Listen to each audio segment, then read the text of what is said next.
Hi, everyone. Welcome to Tech Talk, a podcast where Amit and I talk about all things tech. We don't just talk about tech, we also talk about how the tech impacts our lives and the society altogether. This time, we're going to talk about data centers. Data centers is one of those topics that all of us have heard of. And even if you didn't, you could probably guess what data centers are anyway from its name. There's so many things I know about data centers, but as soon as I think about talking about something, I feel like all of those different knowledge of data centers comes together in an unorganized way. In this conversation, I'm looking to gather my thoughts, organize all the different knowledges I have, and also learn something new, maybe. So, thank you for tuning in, and let's talk about data centers. Well, thanks so much, Rinat, for that introduction. Data center is quite a relevant topic, especially during the age of cloud computing.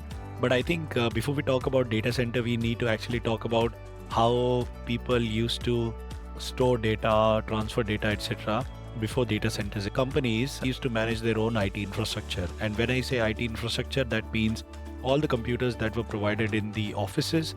So suppose an office is a physical location. At one physical location, you have say 100 computers. You have to manage, update software, make sure they are all secure, they are all connected, and the backups are also in place. So that's how it all started. From there, if you scale it up, so now you have say multiple locations and you still manage your computers, but each location has its own IT team. But what if you wanted to have a data center? Say in one city you have 2 different office locations or 5 different office locations, and you want to manage all the IT infrastructure from a central location. And a data center can give you a clue about what it actually is. It is basically storing the data in a central location. That's why it's called a data center. So, as soon as I think about this definition, this is what starts alarm bells in my head, because one of the major movements, what we're trying to do is decentralize everything when it comes to technology. There is the saying that don't put all your eggs in one basket. From that perspective, data is one of the most important assets a company nowadays can have, whether you're an IT company or even a non-IT company. Putting all of your data in one place seems really counterintuitive. So, what is the deal here? I don't know the exact answer, but if I take a guess, I think it is because you want to manage the infrastructure in a more scalable way. Because if you have to manage, say, 100 computers and the data on those computers, then it takes a lot of time and effort. Plus, you have to go physically to separate locations, restore the hard drives, manage the network infrastructure, etc. But if you have a data center where all the backups are stored, then you know that in case a computer fails or in case a person leaves or whatever, I think the infrastructure is far easier to manage. Once we understand what are the different types of data center, I think that would make a lot of sense. Because I think a data center is not applicable for, say, a startup. It could be, but in a very different manner. Yeah. Say you have computers and your IT infrastructure, your server in one central location. And when I say a server, the server is basically hosting a web page which can be accessed over the internet. So you're hosting your server where all the files are stored, your database is there, and people in the office are able to access the information on the database and work on the server and create your website. Plus you have your local machines, and these desktop machines are managed by the IT team. So that's one part. Now suppose you are a very big company, you have thousands of people, and you want to manage the data of not just the employees but also the product. So suppose you're making a CRM application and you want to manage that. Those CRM application has a lot of data coming from the customers, and you want to store that data. The data center is not the data of the people in the office, but the data is of the people who are actually using your service. I think the key thing is it's in the word data center. It's a center of data. But there are two types of data in any organization. One is the data of the employees who are working at the offices, and the other data is the data of the customers who are accessing the services of the IT company. So suppose I want to manage my own IT infrastructure. So for that, I don't need to manage a lot of infrastructure in terms of data center. But if I want to manage my customers' data, then I think that has to be managed in a far simpler way, because I need to first make sure that the customer is able to access my infrastructure securely, safely, and very quickly. So they get access to that information. Plus, they can get access to that information 24/7. So it means it's always on. Plus, it has to be secure so that no one is able to hack into that data and leak it onto the internet. So that's why it makes sense to have a data center. This data center could be managed by the company. So suppose I build a CRM application. So I manage the data center. I take care of the physical space in which the servers are located. So there are two aspects to it, right? You have to manage the physical space so people can't break in, and the computers will get very hot. So you have to provide some cooling. You have to maintain the humidity. You have to provide access control so no unauthorized person can access the data. And you have to make sure that it's compliant with all the regulatory bodies. And then you have the physical infrastructure wherein you have the computers, the networking equipment, and the servers. So that's part of a data center. Now, in a different data center, the physical space itself is managed by a separate company, but the equipment, computer equipment, is managed by the company itself. So suppose you are a company and I manage the physical space. You say, I want to rent your space, 100 square meters, and I want to put my network servers there. I'll provide the security, I'll provide the cooling, but you bring your computer equipment. So that's co-location data center. The third one is where I give this physical space and I also provide the physical infrastructure of the computing equipment. So I'll provide the computers, I'll provide the space, and then you can use that as a data center. And the final is cloud service provider like Amazon Web Services, Google Cloud, or Microsoft Azure. And these are infrastructure that is all virtualized, which can be accessed from anywhere in the world. So these are the 4 major data centers. Wow, that's quite insightful. I actually didn't know that you can divide up different types of data centers in this way. It's a good thing to learn about as well. And while you were describing all of these, I was also thinking that what are the motivation behind having each of these types? And going back to the first question I had is, why are we increasing risk by having everything centralized? But then I thought it's all about isolating the problem and finding the solution for that particular problem. When someone says don't put all of your eggs in one basket, they are trying to say that, okay, if you lose a basket, you lose all of your eggs. So how does it translate into data centers? If you put all of your data in one place, and then if the physical location is subject to an earthquake or a fire and you lose all of your data, so that's one problem. And there is a solution for that problem, which is having backup. Online backup, offline backup, very quickly retrievable backup.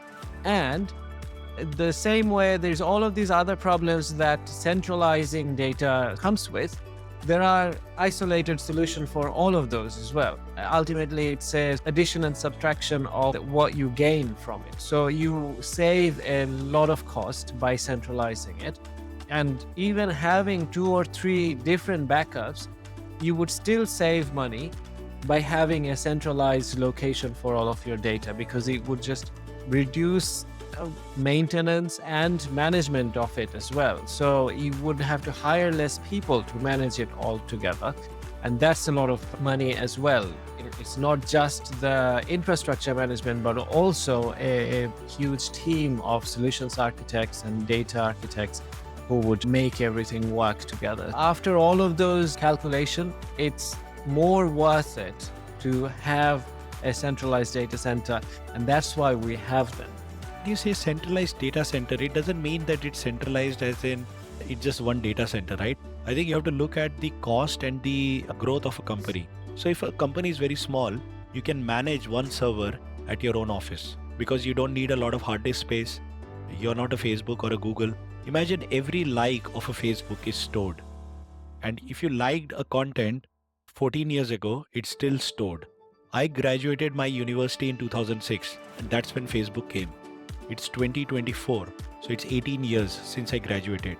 It has stored every single like, every single photo that I've clicked on, every single comment, and there are 1 billion people accessing it. So imagine the amount of storage in terms of images, files, etc. Now, if you have to store that physically in one single location, of course, that can create a failure, because if that place crashes, then all the data is lost. But when you create a data center, you have to look at what the end goal is. If I'm a very small company, I don't need a big data. I don't even need a data center. I can manage the infrastructure in my own company. I just need a small team to handle the maintenance of the servers, to update the security patches, to control the networking equipment, and to have multiple hard disks in a RAID format. So RAID is basically to provide redundancies for hard disks. So basically, if you have multiple hard disks, you can put them in different RAID configurations so that it can create automatic backups without you configuring it regularly. So that's one part. But suppose now you have a million customers. Now you can't have that server in your office because it will require a lot of space. Plus you have to manage the cooling. Then it's better you move to a separate physical location from your own office. So that way you can minimize the cost, because now you have a location just for optimized for data center. You don't need tables, you don't need chairs, you just need a very big empty space. You need good air conditioning, you need humidity control, and you need people to guard and secure that location. So it's a very simple box in which you stack a lot of servers. If I want to now scale my infrastructure, because I have that big empty space, I can scale it up very quickly. But if I have the servers in my own office, I need a different room, and then I have to figure out how to connect the servers into different rooms. But if it is just one physical location, it's just like attaching one cabinet, putting the hard drives, putting the network cable, and then connecting it, and then it's all online, right? Yeah, absolutely. You touched on a very important aspect of IT entrepreneurship. And for our non-techie listeners out there, you might think that if it's a technology company, then you should be able to handle having a data center. Obviously, depending on the need and the size and scale would differ. But if you're an IT company, it's your bread and butter. And this is where I want to actually use an analogy of a restaurant or a fast food, say a burger restaurant. If it's just one branch and you're starting up, it makes more sense to prepare the burger patties and all of the individual items in your kitchen and then prepare and serve the gourmet burger, and that's your business. But as your business grows and then you start comparing it with fast food chains like McDonald's and similar, where you have grown to a degree that it no longer makes sense to create the burger patties at your location. You probably have a separate central location where you create the burger patties for 5 or 10 or 100 restaurants in the area. It also could come to a point where you outsource or delegate to another company who are better suited to cut and slice the potatoes into fries. Even though you are a fast food shop and you don't think that just because of that, McDonald's should prepare all of their food by themselves. No, as you scale up, the load of work becomes so high that it makes more sense to delegate or give that particular part of the task to a different company who would just do that and supply that. Even in IT company, you could specialize in, say, for example, social media, being a social media platform like Facebook. So your expertise is not to manage data in cloud. So you might want to hire, I don't know what the actual configuration is in Facebook's backend, but you might want to hire Microsoft Azure or Amazon Web Services who would handle all of your cloud infrastructure. And that way you can focus on what you do best. In case of Facebook, I don't know actually what they do best, but whichever IT company that we can talk about, whatever their expertise is, they can focus on that and they can outsource or delegate this part of managing data, which is a very important part. But as it scales up, it becomes a very big challenge to handle by themselves. And that's where cloud data centers comes in. Yeah, the analogy is right. The patties itself won't be manufactured at that single location. It's prepared at that location, but it's not manufactured. So patties are maybe prepared somewhere else and then it's distributed to different locations. So yeah, that does make sense. I think with a data center, some companies can't even afford to have their own servers. So cloud service providers provide access to a networking and storage solution over the internet. Instead of buying multiple servers of you basically rent it and you say, I will buy a portion of your infrastructure with this processing power, this CPU, this storage, etc. And I will rent it out for a certain period and I will pay a subscription cost for it. They can provide the infrastructure plus the configuration. So they'll manage the firewall, they'll manage the DNS servers. You don't have to do the configuration. They will also install all the softwares. So you have the physical hardware, the hard disk, RAM, and the CPU. Then you have the configuration. You have to set up a firewall, you have to set up a DNS, you have to set up the server, software, and a database. So they do that. And then you have the software to manage all this, right? So there are different levels of what a cloud service provider can do. And based on your requirement, you can then say, okay, I want to pay for this and I will manage it in my own way. I'll configure it in my own way, but I'll rent it from them. And because I'm renting it from them, I don't have to worry about the physical security. I don't worry about cooling. I don't have to worry about paying the electricity bill. I don't have to worry about securing the physical location with, say, security staff. And then I don't have to worry about updating the infrastructure because I'm now getting the latest CPUs and the GPUs which I need. So that's a benefit of a cloud service provider. Of course, as I mentioned, you have managed service providers, Colocation, and companies having their own data center. So sometimes when you are such a big company, it makes sense to have your own data center. Amazon or Microsoft may be having their own data centers. Microsoft are the best one of the best in the market. So they would have their own, which is intranet and contained within their company, which manages or maintains all of the data inside. I need to give you an example. Like the first cloud computing platform started with AWS, Amazon Web Services, right? But before that, what did we have? We had virtual machines. So before that, what we used to have is we used to virtualize the hardware itself, virtualize on the hardware. So suppose you have one single machine which is very high capacity. What you try to do is you try to say that, okay, I have this one single machine. Now I will install 10 different virtual machines on this, and this single hardware can serve 10 different people. That's the virtual machine. Now, when Amazon became such a big company, it had to create a big data center to manage all the shipping orders and the logistics and the data that is actually created to create the whole website, right?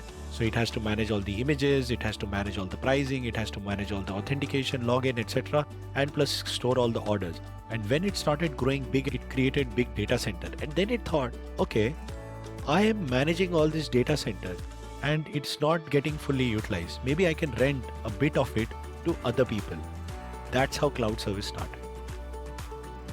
Yeah, that's such an interesting way of a new product coming into market, right? A lot of tech entrepreneurs have built their whole business. They were initially doing something else, but in order to support that something else, they created even a better product.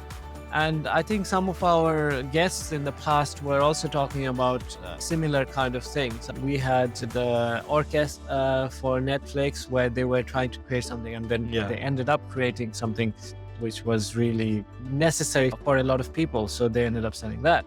It's very interesting how you come up with new products, and there's so many more opportunities that are coming every month, every year. People might think that IT has oversaturated with all of these new businesses, but there is new inventions coming on every few days. And right now we are seeing a boom with AI and new products will be made. Cloud services and all of these things were possible as the internet speed became more commonplace. That's why you could think of, okay, I have broadband, I have Mbps, not kbps, so I could stream data, I could collaborate online with multiple people. All of this became possible as the internet speed grew. So now with AI and large language models and content generating models, which generates video, pictures, audio, all of these things, now we're going to see very soon a new type of products that are emerging that people didn't even think about. It's an exciting place to watch the space and also think about yourself. Do something. Maybe the thing that you set out to do, that might not be the thing that makes you successful, but in order to make that possible, you'll probably build something else around it, which will then become the thing that makes you known and successful. I think one of the things that I always encourage everyone is to basically do something, implement something, take action on anything, and you never know how it will turn out. Yeah, definitely. I think this problem is faced by so many other people, so you can create a business out of it and monetize it. Yeah, I think you're absolutely right.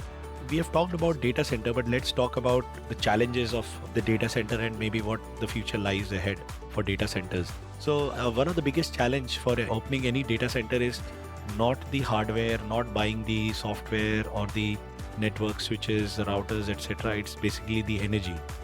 They consume a lot of energy. So you need to get subsidized electricity or subsidized energy in a form that is cheap for you to operate it. Plus, because they consume a lot of energy to operate, they also generate a lot of heat. So you need a lot of cooling. So actually, data centers' main cost comes from these particular things. So you have energy and you have the cooling, and then you have to maintain the humidity because you don't want any computer infrastructure to get spoiled because of humidity. So you have to manage the energy, manage the humidity, manage the cooling. So once you've managed all that, you need to manage the physical location with security personnel, provide access control, etc. Plus, you have to update the hardware because hardwares do fail because they are constantly running at a very extreme temperature in a very sensitive environment that in case one fails, you have to immediately replace them. Now, of course, all these servers have their own backups in the same location or in different location in a different data centers. So if you think of AWS or Google, they don't have one physical location where all the data is stored. They have multiple data centers across the world. So they have one data center in say UK, one in Europe, one in US, one in Australia. So suppose you are based in Europe, they're going to serve the data from Europe servers, not from America, because the latency will be very high. That means that the time it takes for the data to travel from US to Europe is quite high. So they would rather serve it from a location closer to you so that they can instantly serve you the data. Plus it creates a backup. So suppose there is a tsunami in Australia, then the data stored in Australia is also backed up in say US and Europe. So not all the data is lost immediately because they have redundancies in place in terms of different physical location. So that's one part. So you have to manage the heating, and to generate the energy, the couple of options is you can go for generating your own energy. You can have solar cells, but the solar panels will not generate enough electricity, so you have to maybe burn fossil fuels, or you have to go for a nuclear power plant option, etc., etc. So it depends on how sustainable you want to go. And a lot of companies now, they buy carbon credits and they say that okay, our data center is completely carbon neutral because whatever emission they produce, they are neutralizing it through some other means. No, I was just going to add that it feels like quite an unethical thing to do. That's not the purpose of these things that are offered. Rather than actually working to reduce your carbon footprint, you're just buying it off. Think of it like this. Your main job is to provide IT services to multiple people or billions of people in the world. Your job is not to manage the carbon emissions. Someone else is managing that carbon emission for you, and they are saying that if you produce this much emission, we will plant this much trees. So we will take care of that on your behalf. Okay, I didn't realize that this is how it works. Of course, in that case, yeah, this is just another way of doing the same thing. You're outsourcing because that's not your main expertise, right? So that's actually good to know and understand. So once you have all this infrastructure, now you have to manage it. So someone will come, they will service the hard drives, they will update the softwares, they will, if there is any hard disk fail or they have to retrieve some information because government has asked for it. So then there are different aspects to that as well. And then humans will have to enter the environment. So they'll have to make sure that they retrieve the right hard disk to retrieve the right information. We can replace that with robots, so they can retrieve the data for you instead of humans. So that's one way where the data centers are heading.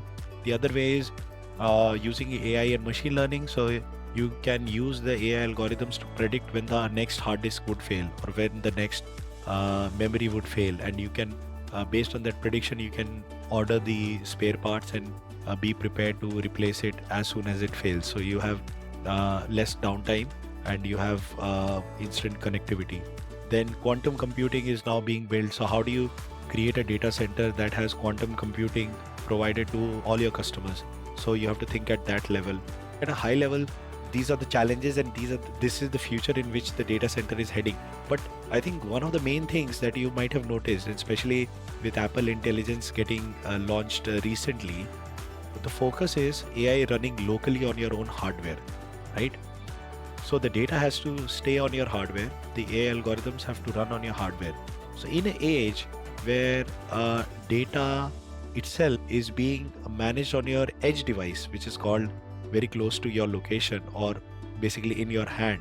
Edge device could be your mobile phone, it could be a thermostat, it could be a doorbell. So these are edge devices, right? They're all connected to the internet, but they are actually closer to you than a data center. And the data is normally processed on board that computer and then stored at a different location, but it's processed there.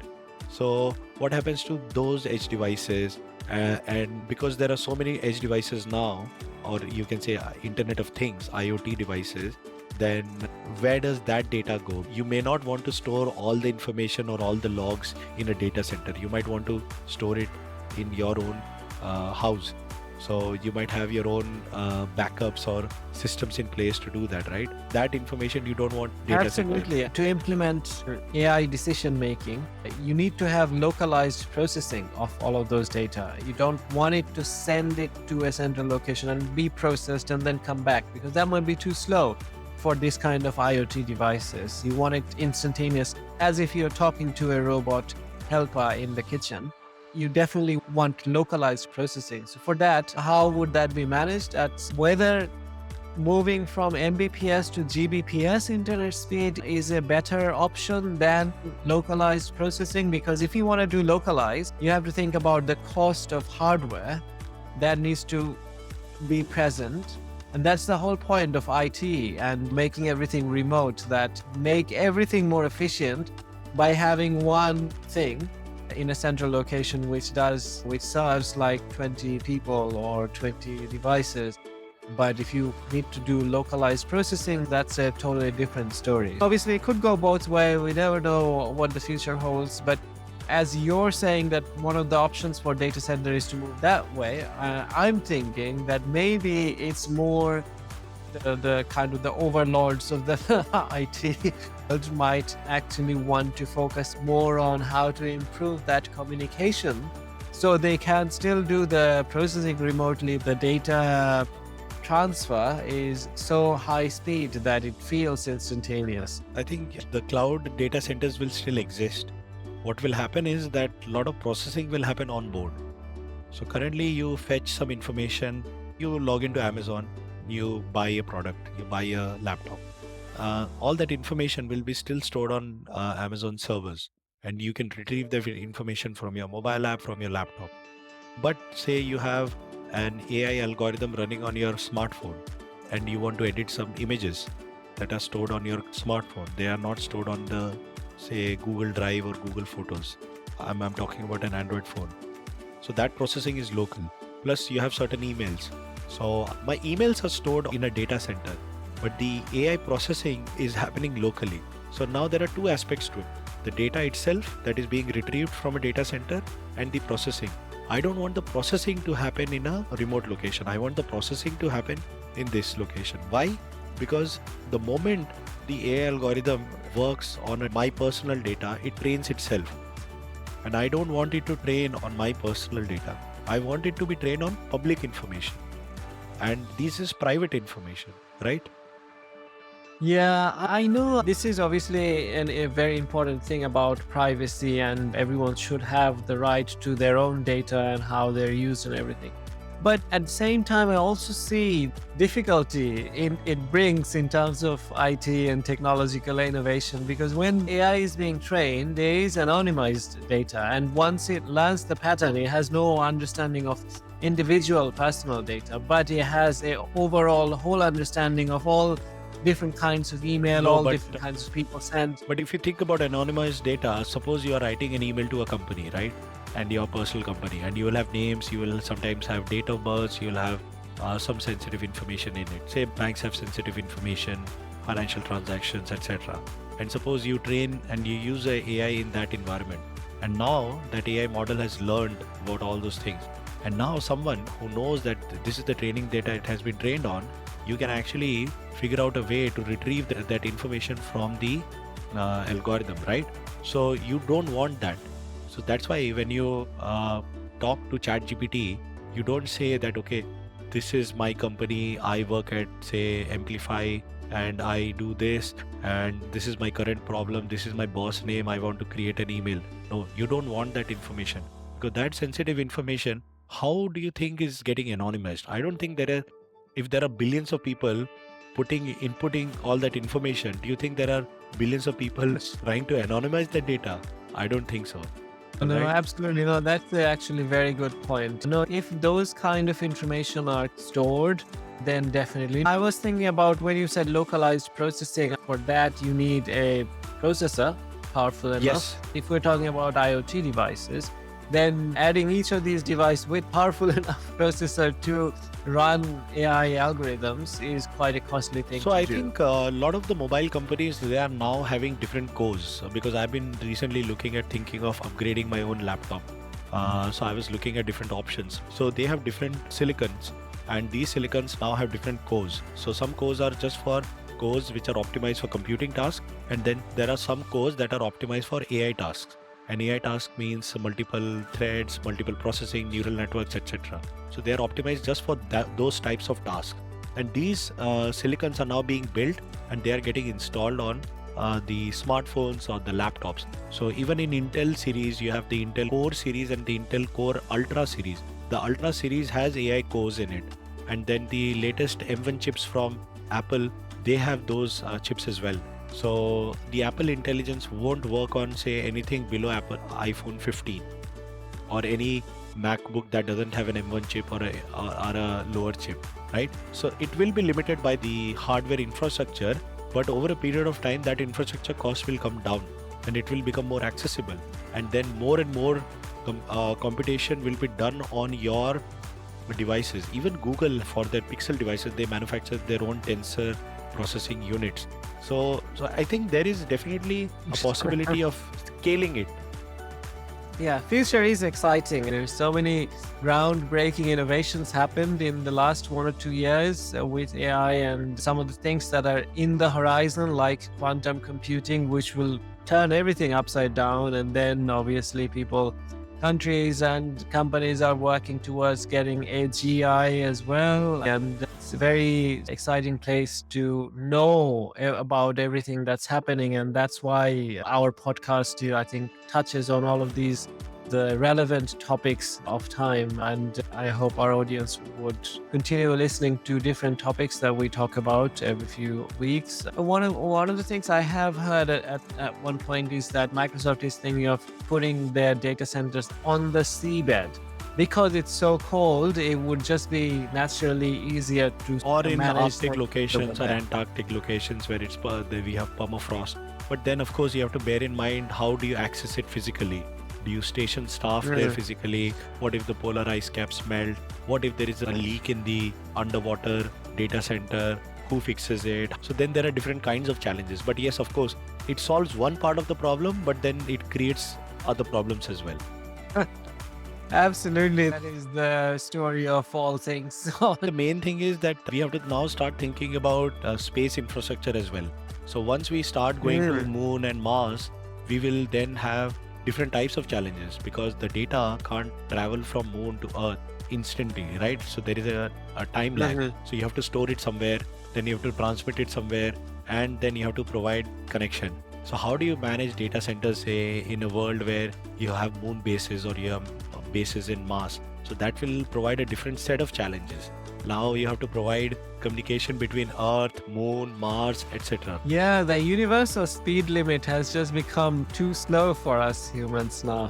Even just 100 years ago, we were just about measuring the speed of light. Now we are hitting this limit of the thing. But I think I was reading a blog recently where they were talking about how do you operate infrastructure in a very slow internet connection, right? What it means is, suppose you don't have 100 megabyte connection, which we are so used to right now, right? So what if you operate in a 10 Mbps connection? Or what if you are operating in a 1 Mbps connection? Or 500 kbps connection. So that happens in Antarctic because they get internet only for few hours a day when the satellite passes over them, and that's how they get the internet connection. And now it's very slow. So in that slow internet speed, what infrastructure can you operate, and how can you manage that effect efficiently?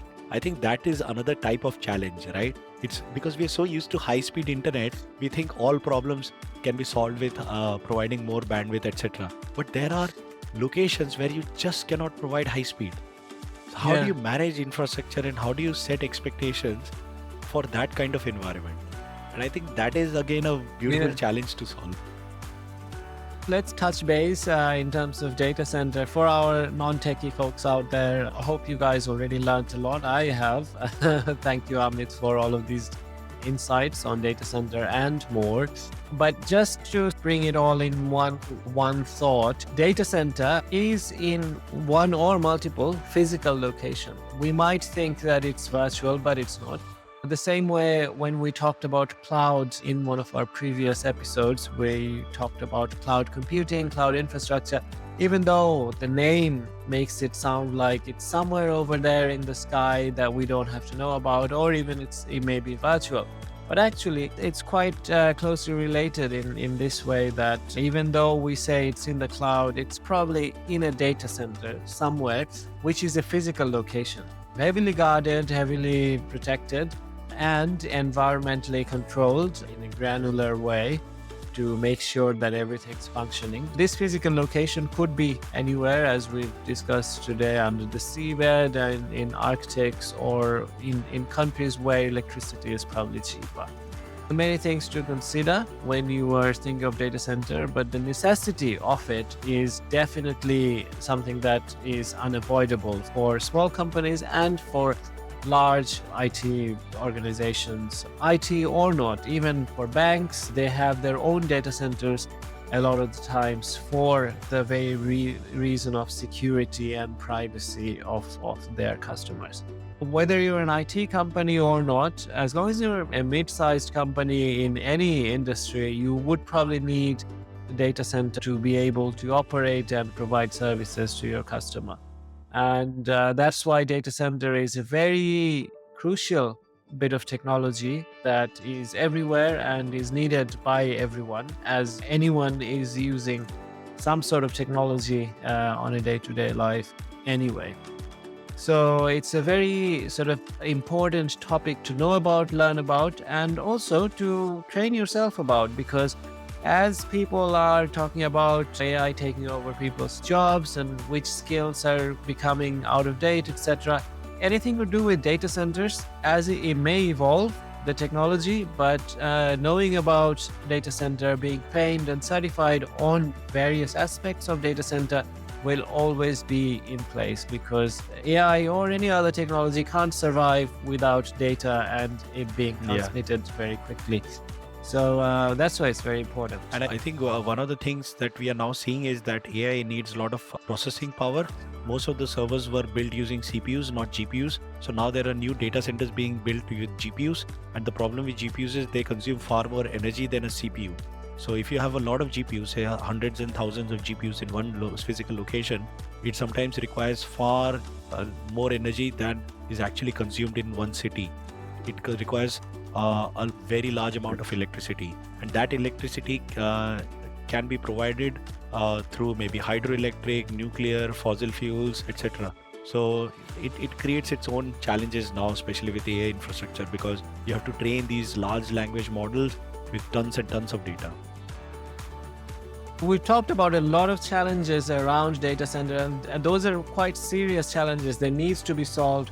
Even if we have a solution right now, there needs to be a better solution. So to our audience, can you guys think of any of these challenges and what could be the solution? It doesn't have to be really a detailed tech solution, but whatever you can think of, reach out, tell us what you think, what the solution could be, and we could bounce ideas off of each other. Tell us what your idea is, and we could say, okay, this seems plausible, you should pursue it more. So it would be an exciting thing to do. We look forward to getting your feedback and communication on how we would solve a lot of these challenges that we talked about today. thank you very much. Very much enjoyed talking about data centers. Hope our audience did the same. We look forward to getting your feedback and to hear from you. With that thought, I'll end here. Thank you everyone for listening. Thanks, everyone. Bye. Bye.